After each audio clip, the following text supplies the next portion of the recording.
Assalamualaikum warahmatullahi wabarakatuh. Kembali lagi kawan di Legenda Catur Dunia.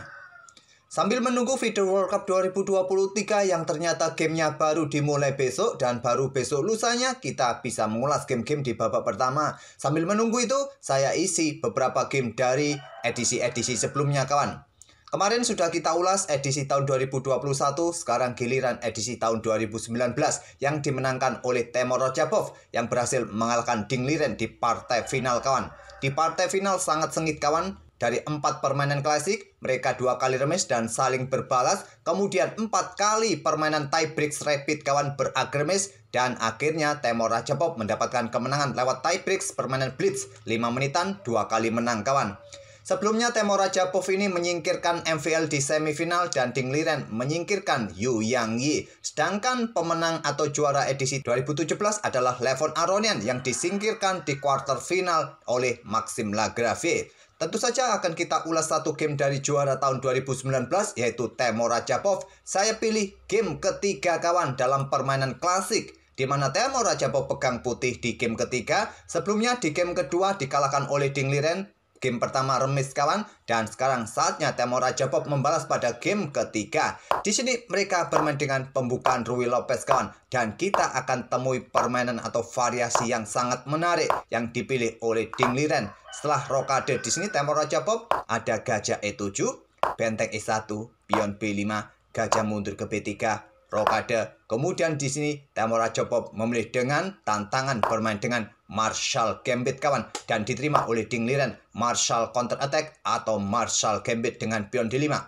Pion E pukul pion D5, kuda ambil balik pion D5, kuda ambil pion E5, diambil balik oleh kuda, diambil oleh benteng kawan, serang kuda. Di sini jalur modernnya adalah pion C6 kawan.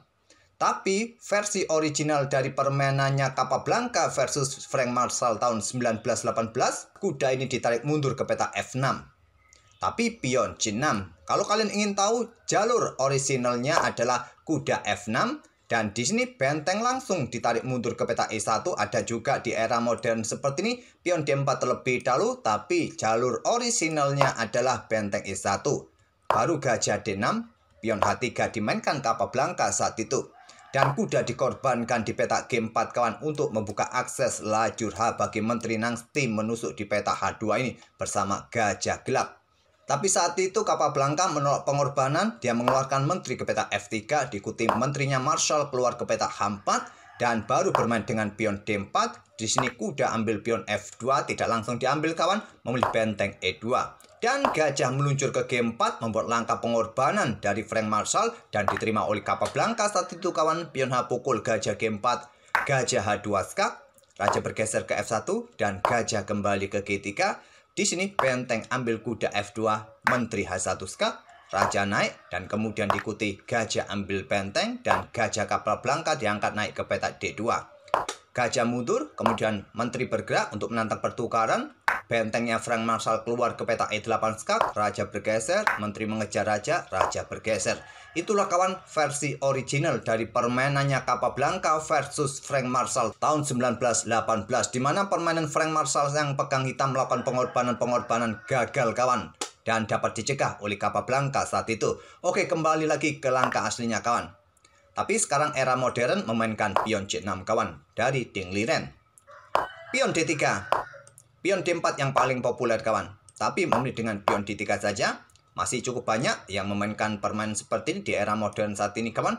Dan gajah D6 sekarang, benteng mundur ke E1, gajah F5. Ada juga langsung menteri ini keluar kawan ke peta H4, pion G3, dan menteri H3. Di sini benteng naik ke peta E4, persiapan untuk kontrol peta G4 ataupun menyerang menteri. Oleh karena itulah kawan, gajah F5 ini dimainkan terlebih dahulu untuk kontrol peta E4 untuk mencegah benteng diangkat naik ke peta E4. Di sini menteri putih F3 lanjut Temur Rajabov, dan ada menteri hitam keluar ke H4. Pion G3 usir menteri kawan untuk blokade juga diagonal gelap dari gajah gelap. Menteri ke H3, dan Temur Rajabov di sini ada kesempatan untuk ambil kuda mendapatkan pion kawan di peta D5, tapi memilih melanjutkan pengembangan perwira gajah gelap E3. Kalau kuda langsung disikat oleh gajah tadi bisa mendapatkan pion yang di sini, bisa kalian pilih variasi ini kawan. Kemungkinan ada benteng D8 di sini untuk mencoba discover, dan di sini kalian tantang pertukaran menteri.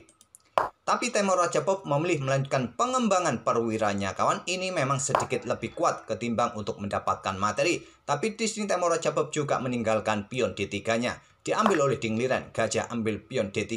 Dan di sini masih punya kesempatan untuk ambil kuda di sini kawan, tapi memilih melanjutkan pengembangan kuda D2. Ini juga langkah yang sedikit lebih kuat daripada ambil materi. Kalau tadi kalian tetap melanjutkan untuk pertukaran gajah dengan kuda di petak D5, mendapatkan satu pion, ancam gajah di sini, ancam gajah di sini, maka ada benteng D8 kawan. Jangan coba-coba ambil gajah kawan. Kalau kalian ambil gajah, ancamannya di sini kawan. Coba lihat di sini ada ancaman 2 pada menteri dan pada pion H2. Ya tentu saja pada posisi ini kalian tantang pertukaran menteri seperti tadi kawan ke petak G2. Oke, kembali lagi ke langkah aslinya. Memilih melanjutkan pengembangan kuda D2. Ada menteri F5, perkuat posisi kuda menantang pertukaran menteri. Gajah D4, buka akses benteng di lajur E kawan, menolak pertukaran benteng FD8. Sekarang pion A5, menyisir sayap menteri. Ditolak dengan pion H6, pion H4, ada benteng AJ8 di sini kawan. Dan barulah sekarang Temur Raja Pop meladeni pertukaran menteri. Menteri pukul menteri F5, diambil balik oleh gajah. Kemudian kuda manuver ke E4, coba serang gajah gelap atau menawarkan diri dengan gajah terang kawan. Atau persiapan manuver-manuver kawan untuk mencoba menekan pion A6. Kalau kalian ingin menukarkan gajah dengan kuda lawan, kalian harus berhitung lebih cermat kawan. Apalagi dalam permainan yang sudah mulai terbuka seperti ini. Banyak diagonal-diagonal yang terbuka bagi pergerakan gajah kawan. Memang pergerakan kuda ini luas, tapi dalam permainan yang terbuka, gajah sedikit lebih diuntungkan. Dengan range serangan yang lebih jauh kawan. Kalau kuda pendek jangkauannya kawan, cuma bisa muter-muter, itulah kelebihan kuda. Tapi jangkau serangannya untuk mendukung perwira yang lain sangat pendek. Itulah keuntungan gajah, bisa mendukung perwira yang lain dari jarak jauh. Oke, kembali lagi ke langkah aslinya kawan. Ding Liren memilih gajah mundur ke petak F8. Kuda C5 serang pion A6, di backup dengan kuda B4. Jika pion ambil kuda, gajah ini jatuh kawan. Dan juga pergerakan kuda siap garbu kedua benteng untuk memaksa pertukaran dengan gajah terang nanti. Terlebih dahulu benteng diangkat naik ke E5. Pion G6, pertahankan gajahnya, dan baru sekarang pion A pukul pion B5, pion C ambil balik pion B5. Kalau kuda ambil pion ini ada benteng kawan. Di sini Temur Raja Pop membuat langkah pengorbanan kuda E6 kawan. Pengorbanan sementara ini diterima dengan gajah. Tidak berani menggunakan pion karena benteng sikat gajah. Diambil balik oleh pion G, tidak bisa ambil menggunakan pion E karena posisi pion kena pin. Dan di sini kawan, gajah ambil pion E6 skak. Raja hanya punya satu petak di petak terang kawan. Kemudian gajah ambil pion lagi skak kawan. Raja bergeser lagi ke G8. Selanjutnya gajah ambil benteng. Diambil balik. Pion ambil kuda kawan. Kalau gajah melanjutkan ambil pion yang di sini, putih mendapatkan pion yang di sini. Kemungkinan benteng akan pertahankan pionnya terlebih dahulu di baris ke-6. Dan di sini gajah mundur ke J3 untuk berkoneksi dengan pionnya kawan. Dan coba lihat, putih mempunyai 3 pion mayoritas melawan 1 pion. Ada 2 keunggulan pion di sisi kanan nanti kawan. Dan kedua pion putih ini akan mampu menghadang pergerakan pion-pion hitam di sisi kiri. Nanti tinggal bagaimana raja menuju pusat sesegera mungkin atau mengawal pionnya di lajur kanan ini kawan. Tentu saja dengan keunggulan 2 pion, apalagi gajahnya sama kawan, sama-sama gelap, sulit untuk mendapatkan remis. Oke, kembali lagi ke langkah aslinya. Di sini tadi Ding Liren ambil kuda dengan gajah, diambil balik menggunakan benteng, pengorbanan sementara lagi kawan, diambil balik oleh pion F, diambil balik oleh gajah tempo skak, raja bergeser ke petak terang A7, baru sekarang gajah ambil benteng C8. Diambil balik oleh benteng, pion ambil kuda B4. Di sini benteng C4.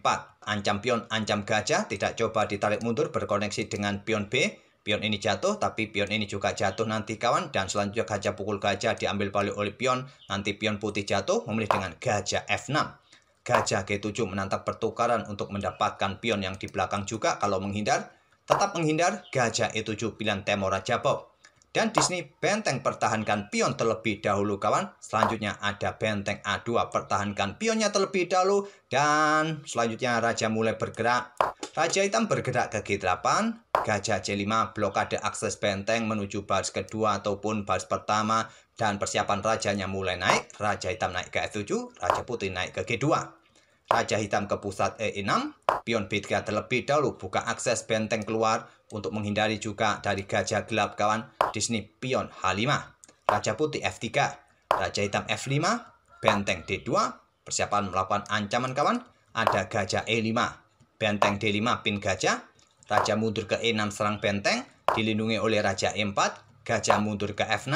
Pion E4 untuk mendapatkan ruang untuk menghentikan pion G5 kawan. Dan Disney gajah C3. Yang terkuat langsung ke B2 ataupun raja mundur ke F7. Memilih gajah C3 dibalas dengan pion F5 skak. Menantang pertukaran pion. Ditolak, raja mundur ke F7, benteng D7 skak. Raja mundur ke G8 diikuti dengan gajah D6 untuk blokade akses benteng kawan. Berikutnya raja siap naik ke atas. Disney baru pion G pukul pion F5 skak. Diambil oleh raja, persiapan ke sini ancaman mungkin skak mat nanti Disney kawan. Disney gajah bergerak ke G7. Raja ke G5 mendekati pion, di posisi ini di langkah ke-46 ini Ding Liren menyerah kawan. Ancamannya apa ya? Ancamannya pion ini jatuh dan dua pion ini bisa lolos, bisa promosi. Kalau raja Disney naik kawan, ya ada benteng nanti ancamannya juga ada di sini nanti. Posisi gajah nanti blokade, disikat juga bisa bahaya kawan. Oke itulah kawan game ketiga dalam permainan klasik antara Temo Raja Pop versus Ding Liren di partai final Video World Cup 2019 yang dimenangkan oleh Temo Raja Pop. Oke semoga permainan dari kedua pemain tadi bisa memberikan bahan referensi dalam permainan Ruy Lopez, Marshall Gambit kawan di jalur originalnya ataupun jalur modernnya bisa jadi bahan kalian bermain seperti itu. Oke kita akan bertemu di video-video berikutnya. Terima kasih sudah mampir tiap hari kawan. Wassalamualaikum warahmatullahi wabarakatuh.